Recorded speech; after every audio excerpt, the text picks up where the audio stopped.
গোলাপি আনবো, লাল আনবো। তাহলে দর্শক আমরা এবার ঈদে গোলাপি গরু পাইতেছি এই কুমিল্লা হাটে। উফ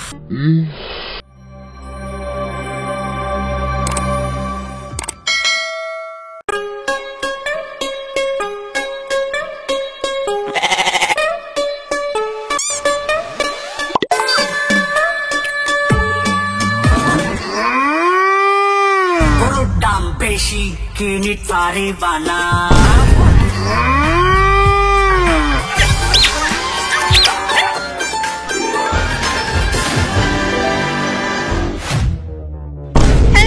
আসসালামু আলাইকুম, আমি জুথি। চলে আসছি আজকে গরুর হাটে। সামনে তো কুরবানি, বুঝেন নাই? গরু কিনতে হবে তো। আসসালামু আলাইকুম চাচা, ভালো আছেন? আসসালামু রাহমাতুল্লাহ, আছি আলহামদুলিল্লাহ। আজকে গরু দেখাবেন আমাদের? জি জি, এখানে বড় বড় গরু আছে। চান্দিনা সাইকোট হাটের মধ্যে মনে করেন সবচেয়ে বাংলাদেশের কম দামে আমরা গরু বিক্রি করি। কম দামে গরু বিক্রি করি। এখানে সবচেয়ে বড় বড় গরু হাটে আছে। সবথেকে ভালো আর বড় গরু কোনটা? সবচেয়ে ভালো তিনটা চারটে হচ্ছে সবচেয়ে বড় গরু।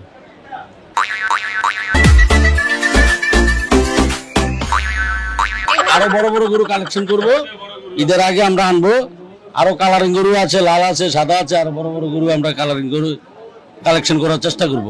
গোলাপি গরু আনবেন না? আনবো ইনশাল্লাহ। হাসা গরু আনবো, গোলাপি আনবো, লাল আনবো। ওগুলো গরু আমাদের কালেকশন করে রাখছি, আমরা পরবর্তী হাটে উঠাবো।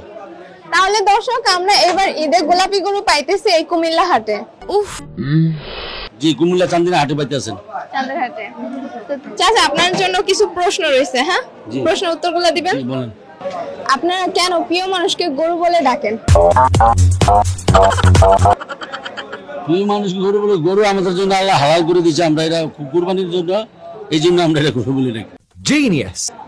ওনাকে না, প্রিয় মানুষকে আছে না, যে ধরেন এই যে ভালো লাগার একটা মানুষকে ডাকে বললেন এই গরু এইদিকে আয়। মানুষকে তো গরু বলা যাবে না। যাবে না? না বলেন না। না, মানুষ তো মানুষের থাকতে হবে। মানুষ সবচেয়ে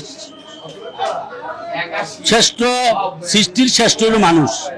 মানুষকে গরু বলা যাবে না। তারপরে আমরা কিছু মানুষ না বুঝে সেটা মানুষকে গরু বলি, তাহলে এটা বলাই যাবে না। ওইটা বলা যাবে না। মানুষকে অন্য কিছু বলা যাবে না। মানুষকে মানুষ মূল্যায়ন দিতে হবে। আপনি 10 এ 10 পাই। আমার যেটা জানার ইচ্ছা সেটা হচ্ছে গরু কয় প্রকারের হয়? গরু কয়েক প্রকার আছে, কয়েক প্রকার নাম দেওয়া আছে। তাহলে 5টা গরুর নাম বলেন। তোমার সাইওয়াল আছে, দেশি বলদ আছে, তোমার মনে করো এই ক্যাঙ্গার গরু আছে, তারপরে তোমার রাজস্থানী আছে, তারপরে তোমার পাকিস্তানি আছে, এরকম নেপালি গরু আছে, ভুটানি গরু আছে। এক একটা নাম আছে। আচ্ছা, বলদ গরুরে বলদ কেন বলা হয়, অন্য কেন নাম দেওয়া হয় না? বলদ বলা এটারে তো মনে করো, এটার জন্মের পরে এটারে মনে করো এটারে ইয়া করে নিলে এটা বলদ হয়ে যায়। এর হাড় গরুটার ইয়া যখন ফলাই দেয় তখন বলদ হয়। মানে এই যে এই গরুরে আপনি যা বলবেন সেটাই বুঝবে, অন্য কিছু বুঝবে না, এই জন্য বলদ। হ্যাঁ, এই জন্য বলদ। নতুন জিনিস শিখলাম। জি, মানুষকে এটা যা বলবে তা শুনবে, এটাতে বলদ বলা হয়। মানুষের এরকম করা যায় না? না, মানুষের ইচ্ছা মতো মানুষ চলে, গরুর ইচ্ছা মতো গরু চলতে পারে না। একটা টিপস দেন না। মানুষের ইচ্ছা মতো চলে। একটা টিপস দেন না যে আমার এরকম বলদ বানাইতে চাই। আমার বলদ বানানো যাবে না। যাবে না? না না, ওটা পারা যাবে না। যাবে না? না, ওটা পারা যাবে না। যেমন শুধু বড় কথা শুনলাম না, বড় কথা শুনতে পারে, এটা ফ্যামিলির ভালো মন্দের জন্য শুনবে। এটা তো বলদ বলা যাবে না। কিছুই বলা যাবে না। চাচার সাথে কথা বলে আমি এটা বুঝতেছি যে চাচা ছেলেদের পক্ষে, মানুষের পক্ষে, কিন্তু কোনো মেয়ের পক্ষে না। না না, স্মৃতি যেটা মনে করো স্মৃতিশীল, এটার পক্ষে ধারণ লাগবে। এটা তো অন্য রাস্তা যাওয়া যাবে না। চাচা সিচুয়েশনশিপ রয়েছে, বুঝছেন? তুমি যোগাযোগ নাম্বারটা নিয়ে নাও, 01816739335। এই নম্বরে যোগাযোগ করলে কুরবানির আগে যে কোনো মুহূর্তে আমার কাছে গরু পাবে ইনশাল্লাহ। 24 ঘন্টা। 24 ঘন্টা। আর কম দামে? কম দামে পাবে, বড় বড় গরু কম দামে দিয়ে দিব। বাংলাদেশের সবথেকে কম দামে গরু পাবেন এই হাটে। এই হাটে, চান্দিনা হাটে। চান্দিনা হাটে। দর্শক, চাচা যেহেতু আমাদের একটু সময় দিল, তো আমরা চাচাকে কি খালি হাতে ফেরত দিতে পারি? তা পারি না। আগন্তুকের পক্ষ থেকে আমরা চাচাকে দিতেছি এই ওয়াটার বোতল।